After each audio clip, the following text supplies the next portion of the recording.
Okay, I've got a mic today, so let's do a volume check. I don't think that's even coming out, is it? Let's see. How's that? Is that doing anything? No.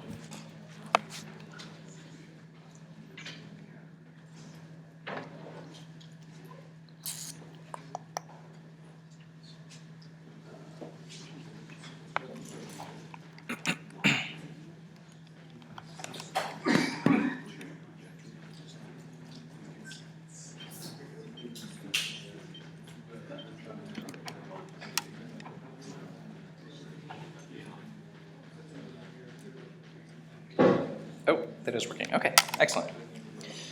Hi, everybody. You should probably be able to hear me a lot better today. Let's go ahead and get started. I just wanted to mention that the course website's been updated with the office hours for all the TAs and for myself. If you go to the staff page, you can see everybody's office hours. I'll hold my office hours in my office, which is CSE 212, just over in the CSE building. If you're not familiar with that, it's just on the second floor, pretty easy to find. And I'm going to do 45 minutes before lecture, and then on Wednesdays, an hour after lecture. So those will be my office hours, or if you'd like to see me at a different time, just email me, let me know. The TAs will hold their hours in the IPL, as usual, with intro courses, CC intro courses. All TAs will staff the IPL.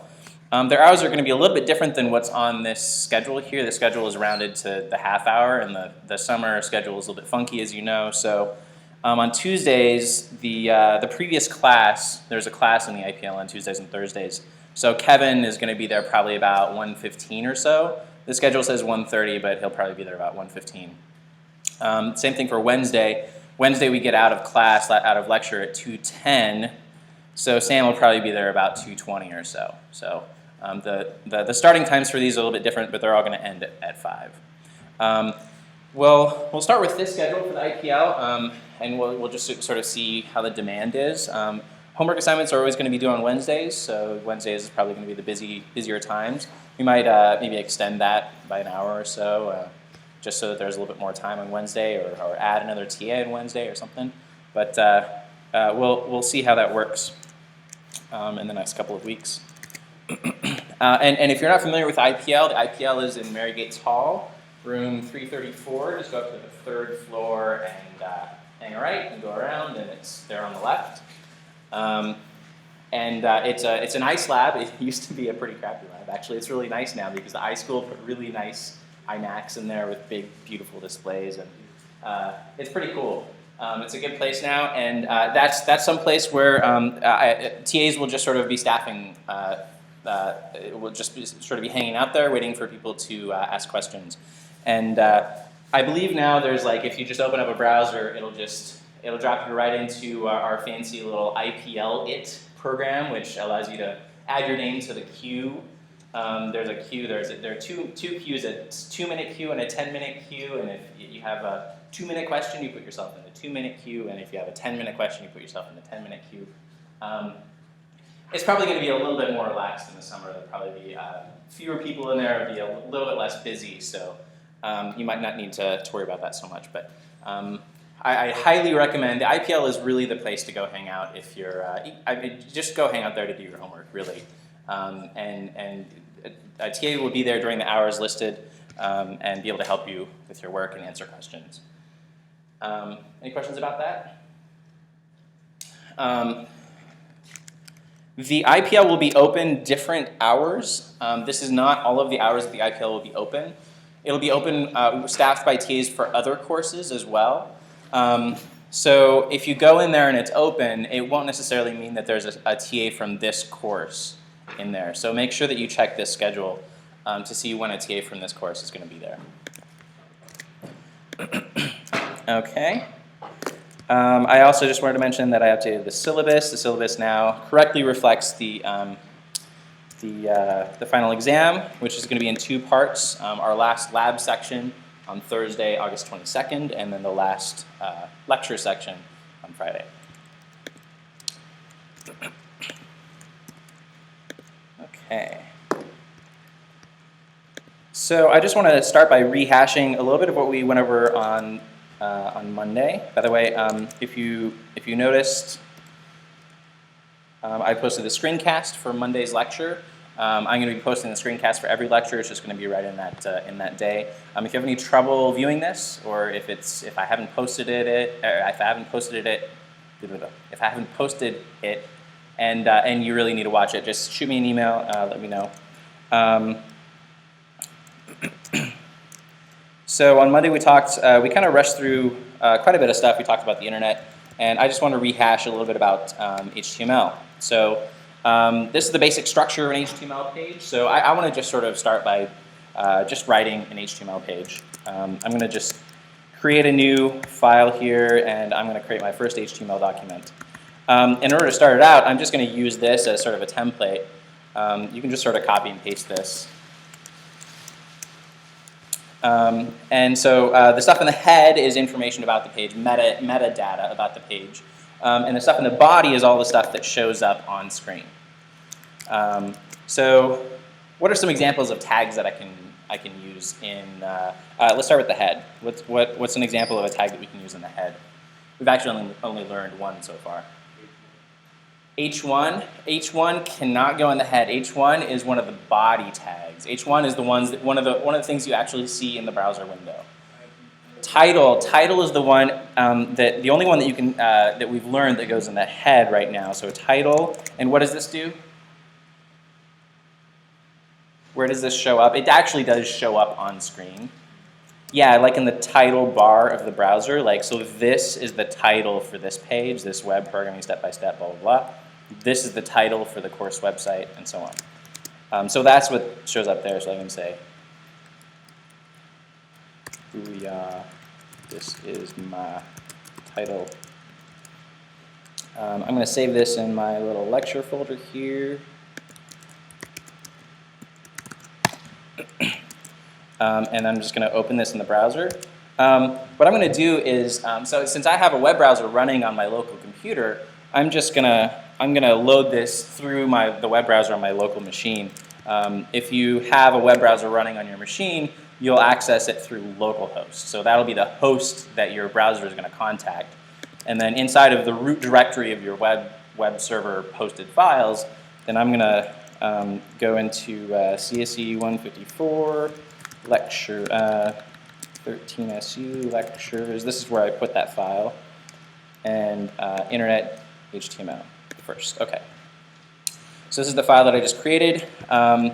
We see the page contents there. That's the stuff that we haven't changed that. That was just in the body.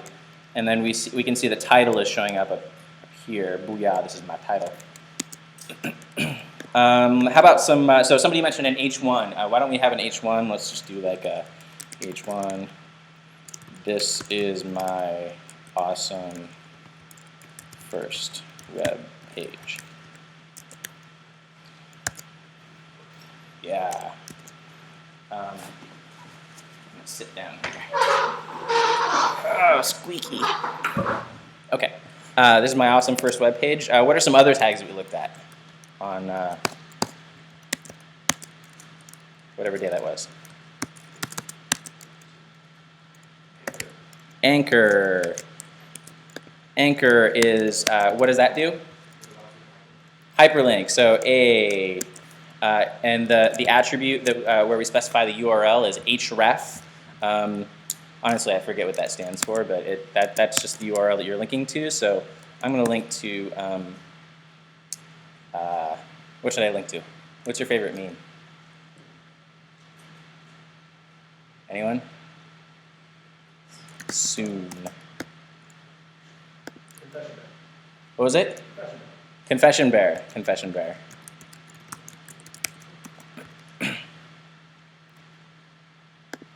Confession bear. Here we go. Okay. All right. Okay. My favorite meme. So I've put this in just inside of an A tag. There's actually a rule in HTML, we'll talk about this in a second, that, so this is a certain type of tag.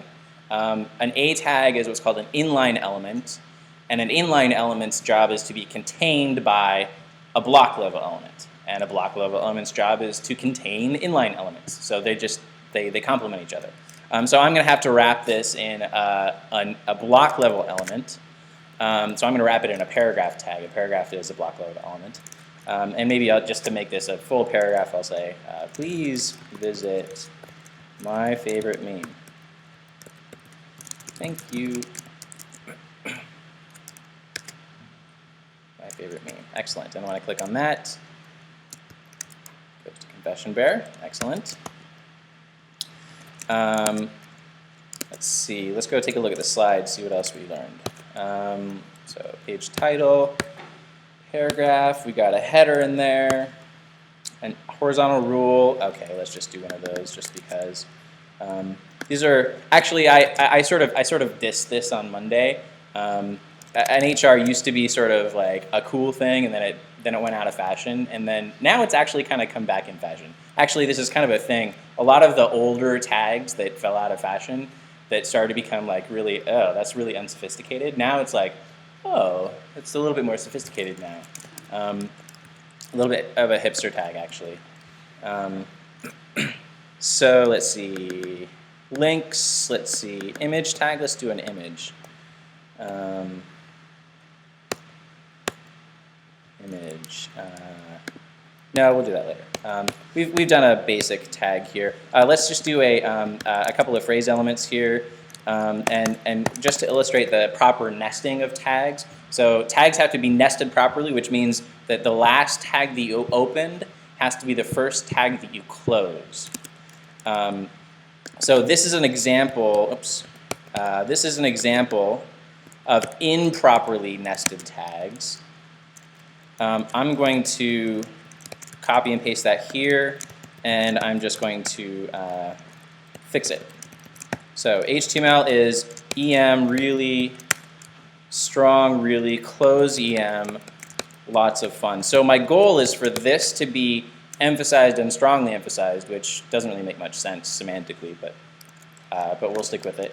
And then this is just going to be strong.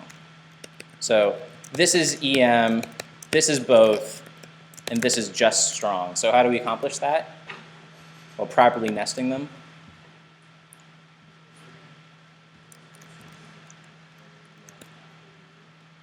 Close the EM. So we're going to have to, so we are closing EM after really. Oh, after the first really? Yeah, okay. EM.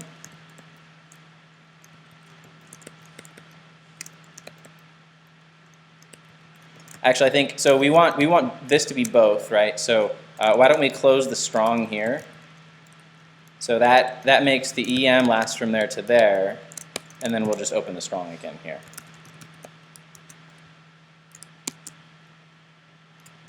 I think we could have, yeah, we could have done it the other way too, yeah. Okay, so really, really lots of fun. Okay. By the way, an HR, I didn't really explain what an HR is. An HR is sort of meant to just be like a section break. There's a section before it and a section after it. This is just a break in sections. Okay.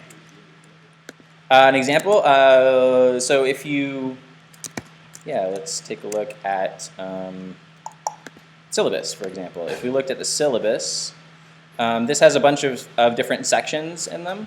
And if you wanted to sort of, so there's sort of an inherent section break in between each one because each one has a new header.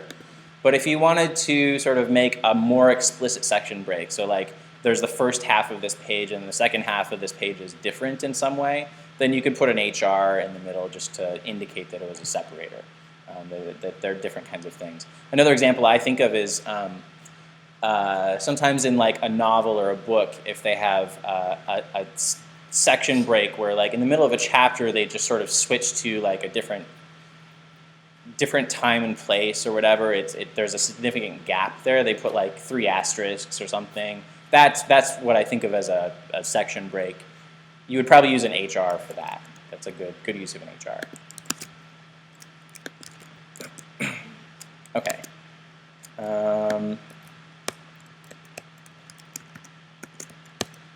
Okay, and then comments. Oh, we should add a comment. It's a good idea to get in the habit of adding a comment to the top of every file, pretty much.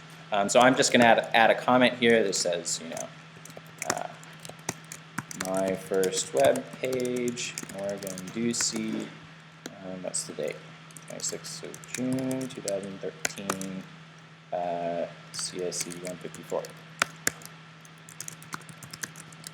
Okay, yeah. This is pretty much all the stuff that you're going to want to have for your comment at the top of your file.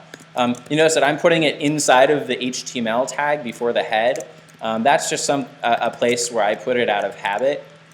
You could put it up here, but I kind of feel like so the purpose of this doc type here is to say that what follows is HTML, right? So if you put this before the doc type, you're sort of saying, well, you have to know that this is HTML in order to know that this is a comment, right? But if you put it after that, then the browser's already seen that it's HTML. The browsers are smart enough to know that this is HTML anyhow, but it's sort of a thing that I like to do. Okay. Okay, that's fine for our first web page. Let's move on to some new material for today.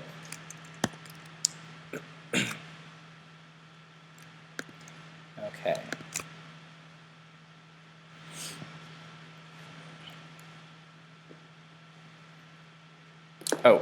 Yeah. Okay.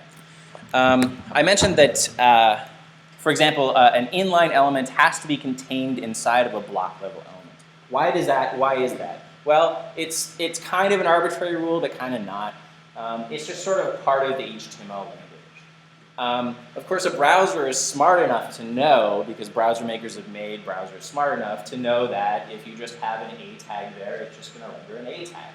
It's not going to complain if you don't wrap it in a paragraph. But other browsers might complain. And in other examples of using HTML sort of loosely and not according to the rigid, strict specifications, in other examples, you might do something that would break in the browser. It doesn't work like you want it to.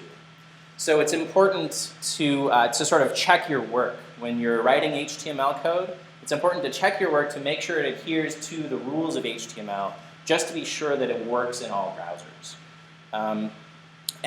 So there are very sort of strict standard specifications for how HTML works and what types of elements can be put inside of what other types of elements and so on. And those are determined by the W3C. The W3C is the standards body that is responsible for designing HTML and CSS and the DOM and things like that, and just coming up with these specifications. As a community effort, it's sort of, the W3C just sort of gets input and gets input and gets input and puts it all into a document. HTML is one of these web standards, and in order to check whether your HTML adheres to this standard, you want to use something called a validator. The validator will read through your HTML code and make sure that it's got everything correct. The structure and formatting of it is correct.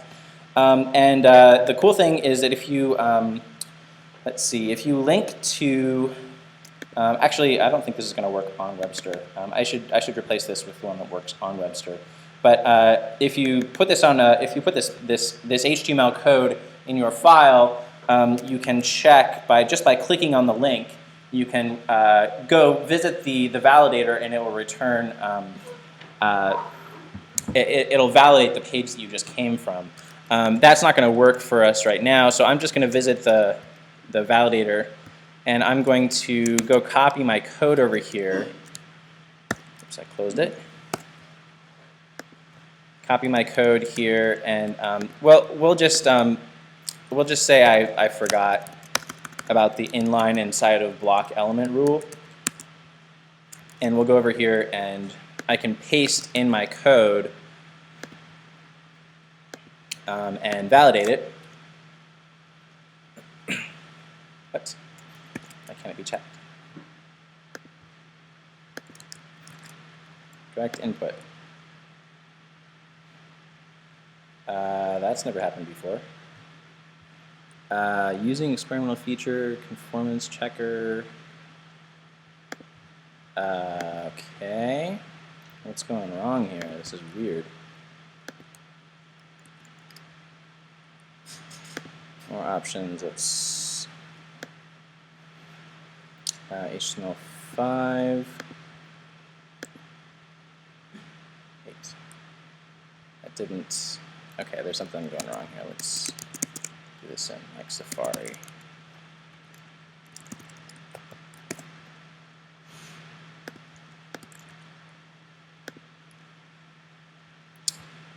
Okay, so apparently this is broken. I don't know why this is not working. This has never happened to me before. So I guess we'll have to take a look at that maybe on Friday after they. Well, we can try that instead.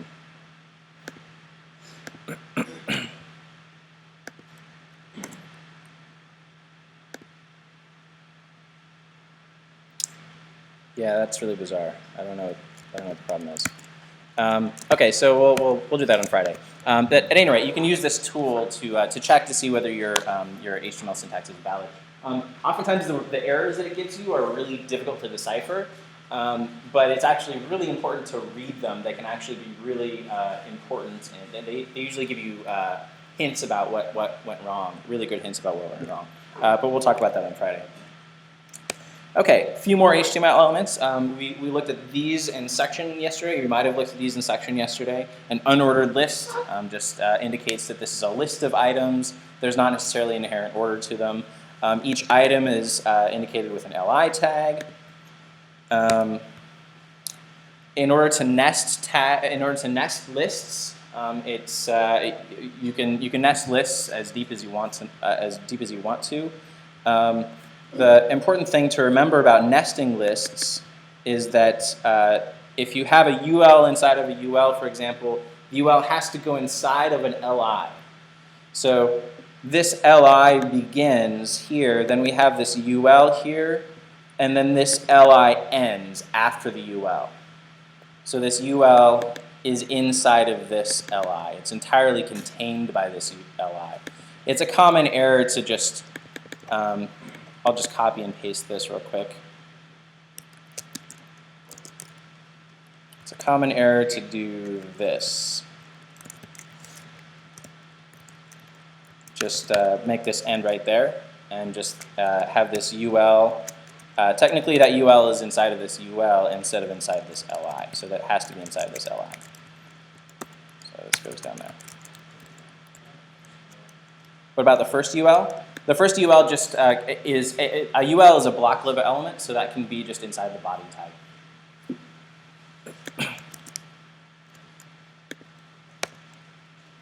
An ordered list is just like an unordered list, except it has an inherent numbering and ordering to it. By default, the browser will render this with these standard Roman, not Roman, but the quote-unquote Arabic numerals next to it. You can change the style of the numbering system if you like to. You can do that with CSS. We'll talk about that later. Definition lists. Definition lists are pretty cool. I like definition lists. I use them all the time, actually.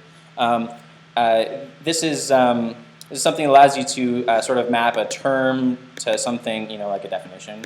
At least that's the original usage of it. You can actually use it more generally if you want to just map like this thing with that thing, this thing with that thing. Like I use this a lot on forms if I'm doing like a web form where I have like a label, like name, and then I have a field for like the name, and like phone number, and then I have a field for the phone number and stuff like that. That's sort of key value mapping. Like I map this thing to that thing and this thing to that thing and so on. I like to mark that up with a DL because that's sort of what a DL is. So that's pretty cool. Block quote. Block quote allows you to, this is just like it says, this is a quote that's a long quote. You probably want to adhere to like MLA style guidelines or whatever for like deciding how big a quote is in order to make it a block quote. But this is just, it just says whatever is inside of it is a block quote. Quoth the raven nevermore. This is a smaller quote, a shorter quote. One that we would normally just put quotation marks around. So why would you not just put quotation marks around it? Why would you use a Q tag to indicate that this is a quote instead of just quotation marks? Yeah.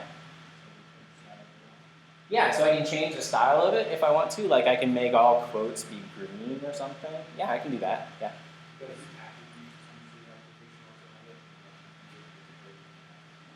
He said because attributes usually have quotation marks around them, and it might be confusing.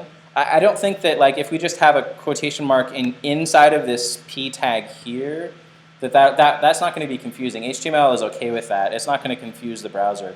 It would only be confusing if it were inside of the opening tag, and we would never put like this content inside the opening tag. So I think that's okay.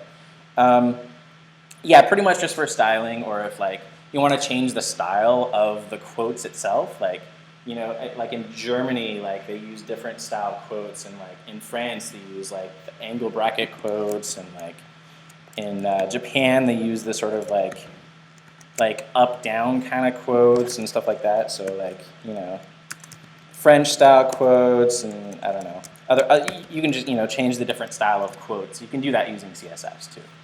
So. Yeah, other reasons why you might do that. I usually just use quotation marks though, to be honest.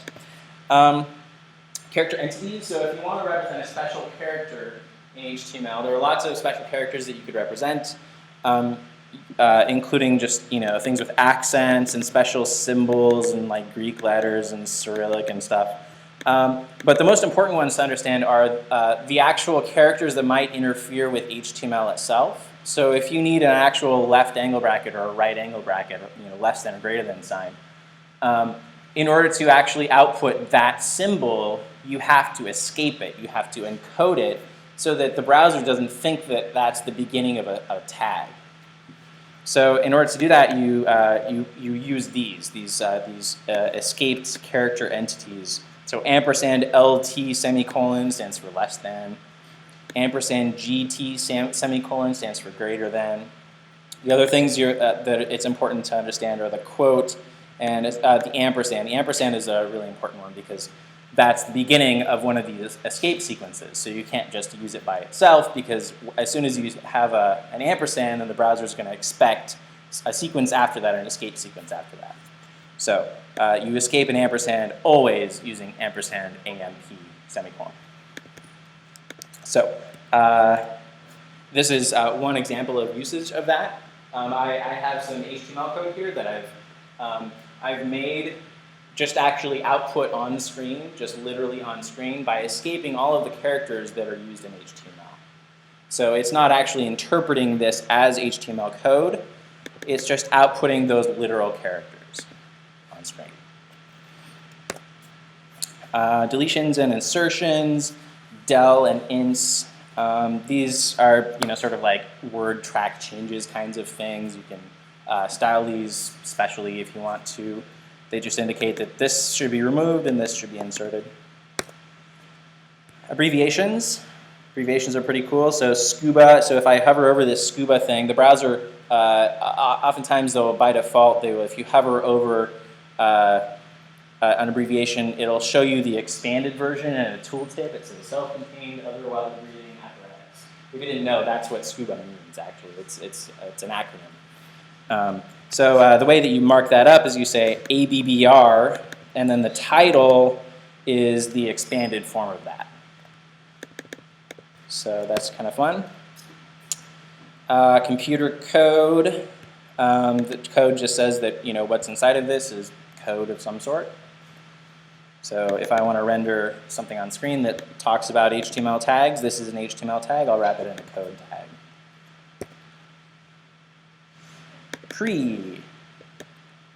Pre indicates that, so by default, actually, this is one of the things I wanted to touch on. So by default, if I go back to my first web page here, I'm going to just open the file itself. So if I go back to this page and I decide I really want to get fast and loose with my indentation stuff here, and this is all on different lines and it's all indented, and maybe it's indented a little bit more funky. If I go back and I refresh that page, this is my first awesome web page, you'll notice that there is no difference in the way it was rendered. Absolutely no difference at all. So this white space is ignored and collapsed in HTML. So all of this white space between there and there, that's collapsed. And there's like a new line and some tabs. That's all collapsed into a single space character. So white space is ignored in HTML by default. The pre-tag changes that. The pre-tag says that inside of this tag, white space is important, so it should be retained. That allows you to do things like format like poetry on different lines and stuff, or the example that I always think of is what's his name? E.E. Cummings. E.E. Cummings has these like really weird, funky formatted poems that like the indentation and spacing is really important. Like those like space words apart, and like it's kind of funky. So I always think of E.E. Cummings poems. Yeah, like here. So this defunct and then like who used to write a silver blah blah blah. So like all of this like indentation and stuff. That's kind of something that you would do with the pre-tag.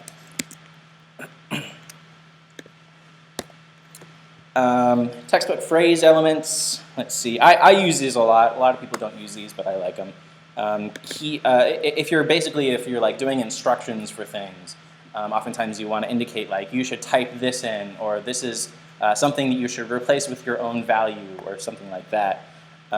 So this is instructions for how to create a directory in Linux. And in order to do that, I indicate using a keyboard tag that you should type in mkdir followed by whatever directory name you want. I indicate that it's a variable name that you should supply the value for using the var tag. I indicate that this is all keyboard input by surrounding it with a keyboard tag. There's also the dfn tag for definition and so on. So use those if you like. Metadata. So now we're getting to more tags that we use in the head of the document. So meta is another tag that we use in the head of the document. This is a single tag that you can use in lots of different ways to specify additional information. So meta char set, this is a good one to use that indicates what character encoding you're using to type to write the characters in your file. I like to include that first thing after the comment. That's where I like to put that.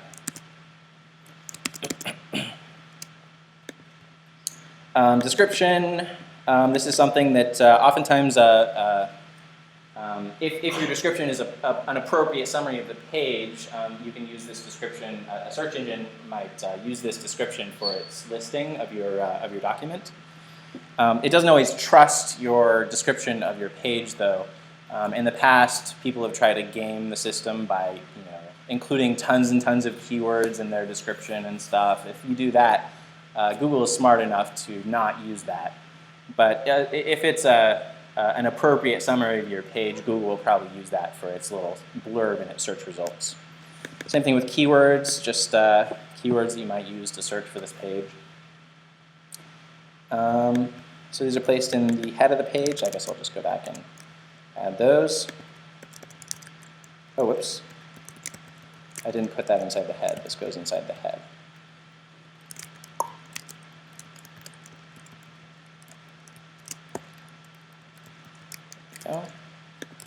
So char set, description, my first web page, yo.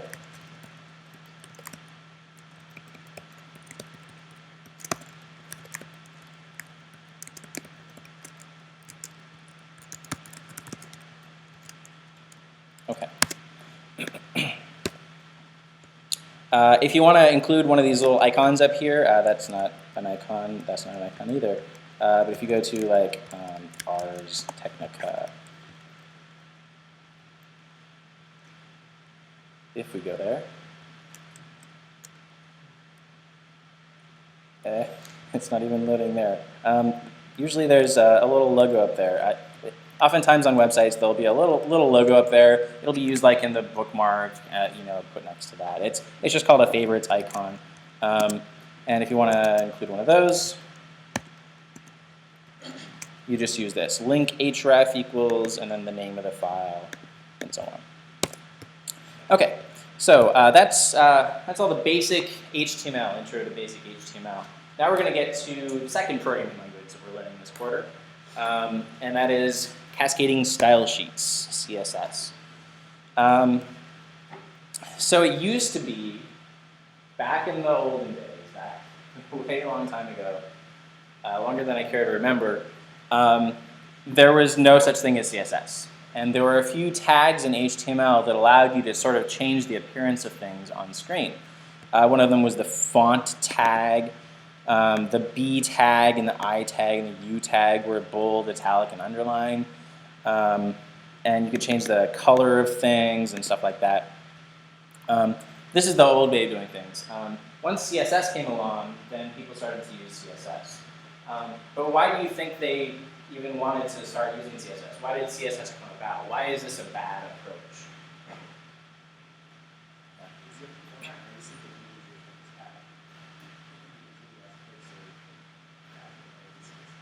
Yeah, he said because you have to, if you want to style 3 different things the same way, you have to apply the same tags to all 3 of them.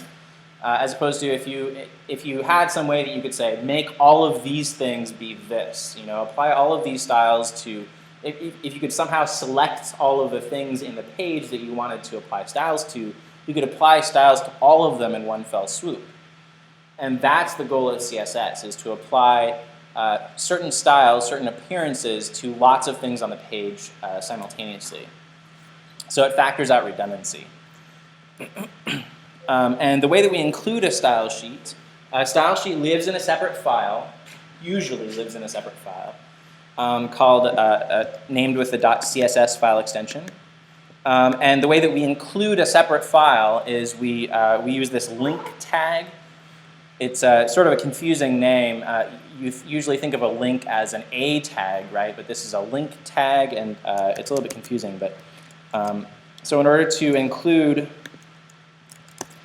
a CSS file into this document, I include a link tag there. So I'm just going to create a file called style.css.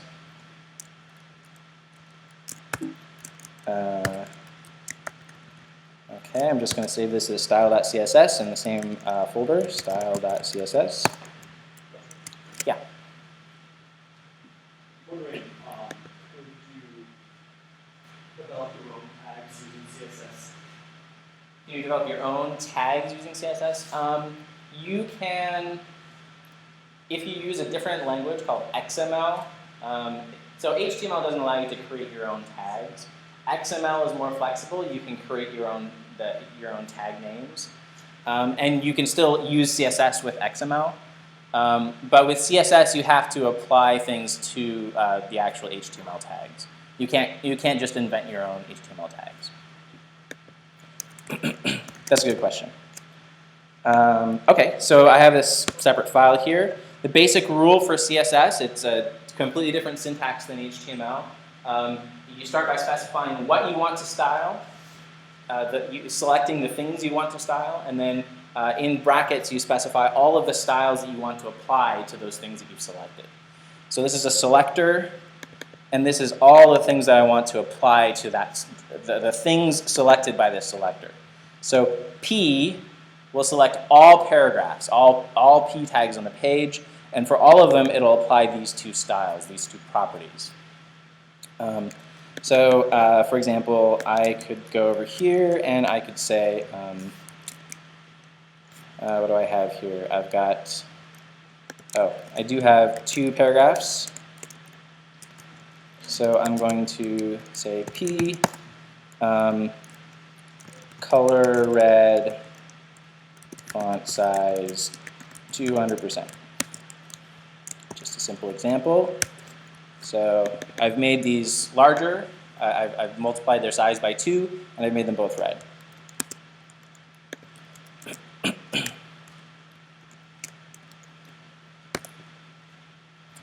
Properties for colors, I just use the color one. Color is quote-unquote foreground color. That's the color of the text. If you want to change the color behind it, the background color, you just say background dash color.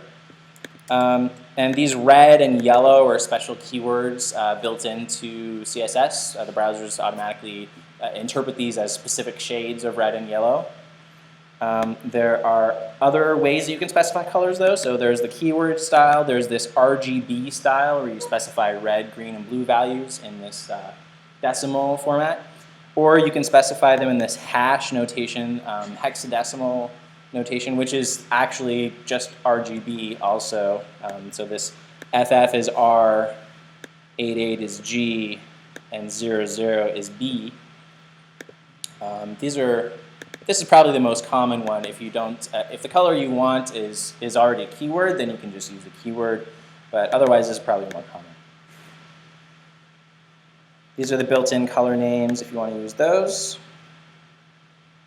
Okay, so in this example, we're styling the paragraph color red, the H2 this color, which is that, and the H4 is this color, which is that. Properties for fonts. There are 4 major font properties. Font family, which is the name of the font you want. Sorry, yeah. If you have multiple paragraphs, you can use a CSS file for each one. No, so you're going to use a single CSS file for all of your stuff. Actually, you can use multiple CSS files if you want, and that comes into like designing sort of how to structure your CSS files can be kind of a complicated thing. But for now, we're just going to use a single CSS file for all our stuff. Actually, for your homework assignment, you're going to have 2 separate CSS files. But in a single CSS file, you can have multiple rules, is the point. So I can style all paragraphs in one rule, and then I can style all the H2s in another rule, just like this does. I can have all these 3 style rules will apply to the same HTML document. Are you able to make one paragraph to a certain Yes, we'll talk about how to do that on Friday. Yeah.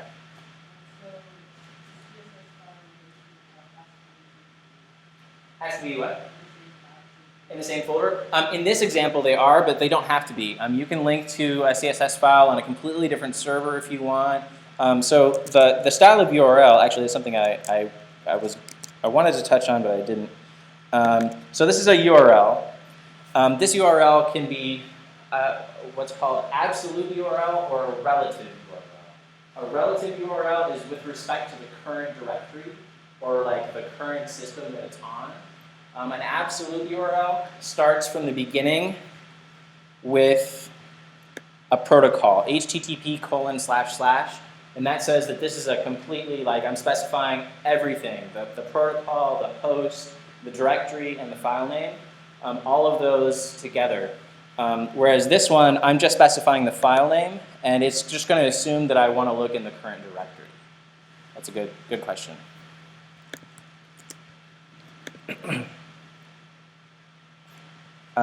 Font size is how big. Font style is italic, and font weight is bold.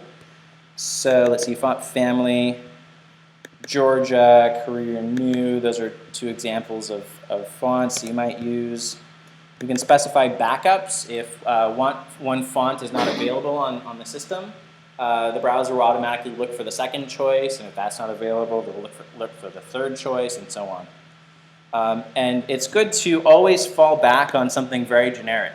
So these 2 fonts, I happen to know, are both serif fonts. Serif fonts mean that they have the little, they have serifs on the end of like if you look at an X, for example, or like an S, these little like flourishes at the beginning and end of the S are called serifs. Same thing with like the things at the base of the F, the base of the I and R, and so on. Those are all serifs.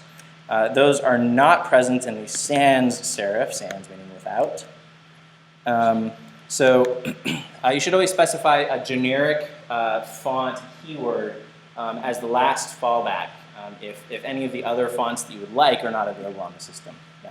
Why is Times New Roman in quotation marks? So Times New Roman is in quotation marks because it's a multiple word font name. So if you have a font name that has multiple words, like Times New Roman, and back here we had Courier New, that's 2 words, it's a good idea to put them in quotes so the browser doesn't get confused. Because it's possible, it's unlikely, but it's possible that the font name might have a comma in it or something. Font size. There are 3 major ways of, actually 4 major ways of specifying font sizes. Pixels, points, ems, and percentages. Those are the 4 major ways of specifying font sizes. It's very common to specify things in pixels, a little bit less common to specify them in points. Ems are really great. I like to use ems a lot. An em is a unit of measure that's defined as the width of the letter M in that font, which is roughly sort of like saying, it's a relative font size. So if you say 1.5 ems, then you're going to make it 1.5 times, the base font size. Ems are somewhat complicated, though. I'll talk more about how those work either on Friday or in the first extra session. They're something I like to use a lot, but they're pretty complicated. Percentage basically just grows or shrinks it from whatever size it was previously. And the browser will always have a default font size. It usually sets it at 16 pixels or something. So if you use a percentage, 200% of that makes it 32 pixels. Right? Same thing with ems. If you say 2.0 ems, then that's twice the font size, the base font size of the browser. Font weight and font style. Font weight is for boldness. Font style is for italicness. It can also be used for oblique and I think one other thing.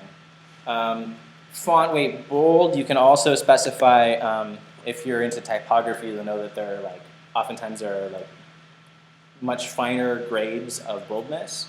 You can actually specify a number between 100 and 900 if you want. Grouping styles together.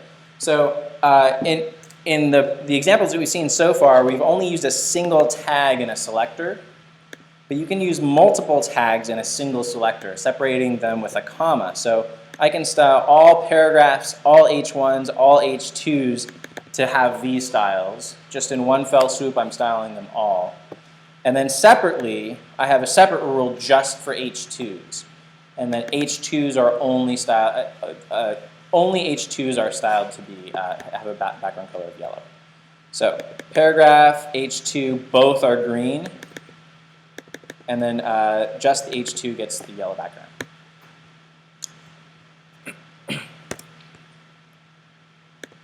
Okay, CSS comments. This is the CSS comment syntax. It's the /**// the C style comment. It does not support the one that we're used to with Java, the // single line comment. It does not support that. So it's a very common error to, just before you submit your CSS code, oftentimes students are like, oh, just add a comment at the top, // blah, blah, blah, // blah, blah. And then that breaks your CSS. So don't do that. Same thing with the HTML style comment. We often get submissions where the last thing they do is they add the comment at the top of the file and they forget that it's a different syntax for CSS than for HTML. So they accidentally put it in the HTML syntax. And again, that just completely breaks their CSS code. So remember that there's a different comment syntax for CSS. And just as with HTML, CSS code has a validator as well. So I'm just going to go back here and I'm going to check my CSS code here by pasting it in there, see if this one works. Congratulations, no errors found. It worked. I'm going to go back and make it broken. Any ideas of how I can break this? Yeah. Single line comment. Yes, good idea.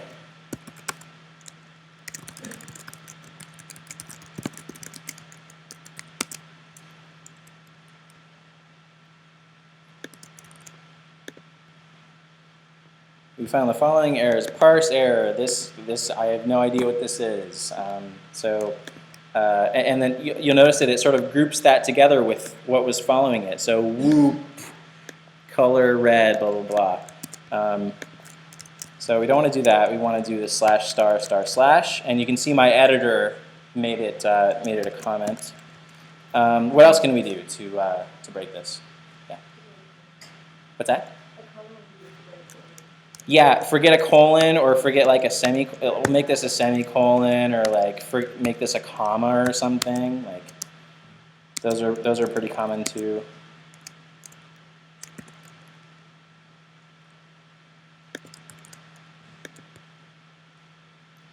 Yeah, color, parse error, color, blah, blah, blah, parse error, red, comma, font size 200. These are not very descriptive errors. They don't really highlight exactly what was wrong. They don't say, oh, you forgot a colon here, and you forgot a semicolon there. The CSS validator is a little bit less useful than or informative, I should say, than the HTML validator, which for some reason isn't working. Okay, let's do a couple more. Let's do a couple more things. I'm just gonna like add to our our HTML file here. Let's do a couple of lists. I want to make this into. Let's make this a resume. This is my resume, right?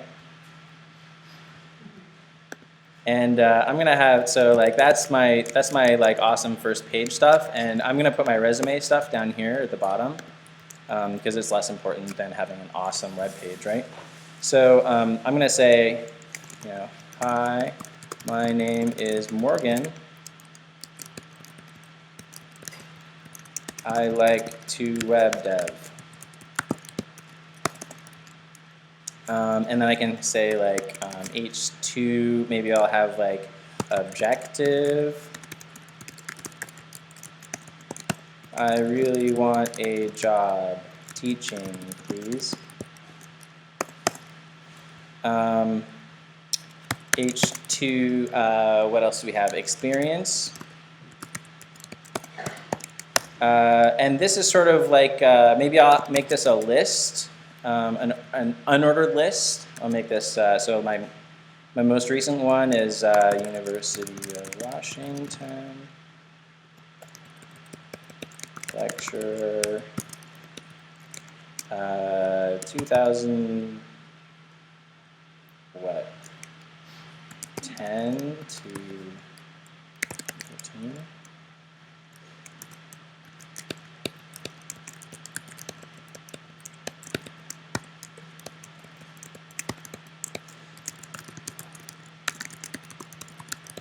Blah, blah, blah. Anyhow, so experience, H2, I'll do some other stuff like skills.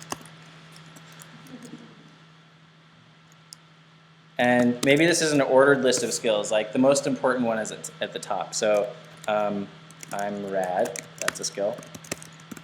I code, so like HTML, CSS, JavaScript, here.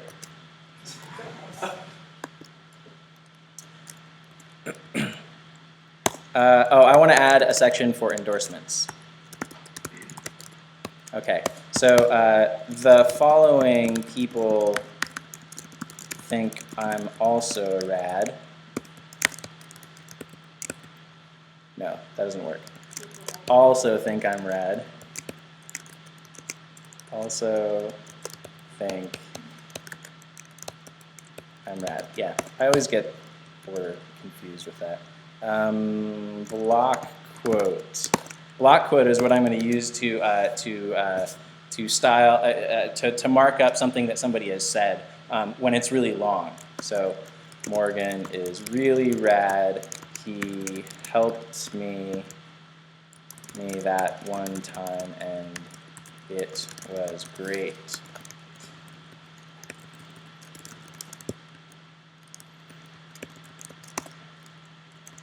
He also likes beer like me.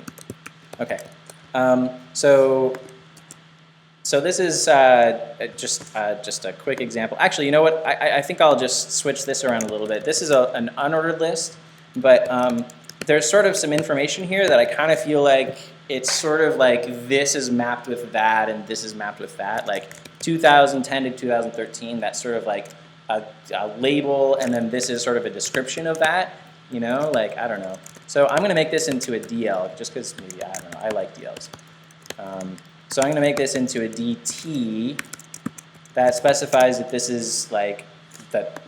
So it stands for definition term, and then DD stands for definition, definition, I think, actually, definition. DT, DD, DD, okay. And maybe I'll indent these or something to make sure that we understand that they're DT, DD. Okay. Okay, let's take a look at that.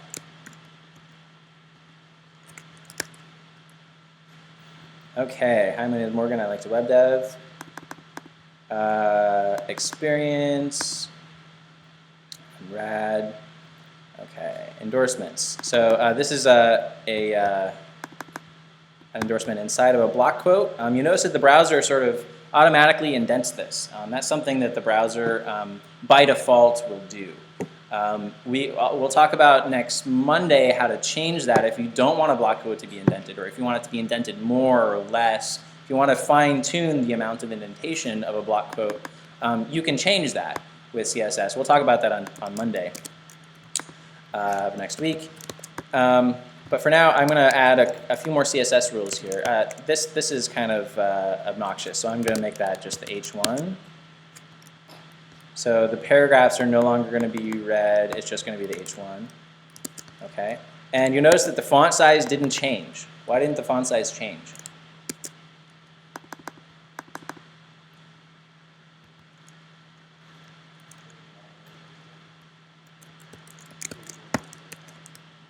The H1 has that font size by default. So the font size 200% is relative to the base font size. So if I switch this back to P, you'll notice that the P has the same font size as the H1 now, right? So if I switch this to H1, I'm just saying that the font size should be exactly what it would be by default if the browser hadn't made it 200%. I'm explicitly making it 200%, which is the same thing. So maybe I'll just change it to like 300%. Okay. And then let's see. So like I want to. How would I style something? How would I make the whole like background color of the whole page be something? Body, yeah. So that's a tag, right? So I can style it. Body is something that I see, so I can style it. So I can say background color, my favorite. Oh yeah, all right.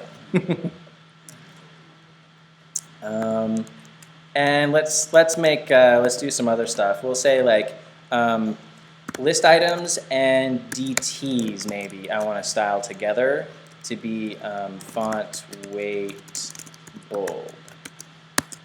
So I'm going to change all of the DTs. These are DTs and these are list items. I'm going to make those all bold. And just as a sneak peek for what we're going to do on Friday, I'm going to style something inside of a block quote. Inside of a block quote. So I have some paragraphs that are inside of a block quote. So we're going to use a special kind of selector to do that. So I can say block quote space P. This means a P inside of a block quote. I'm going to style, let's see, font style italic.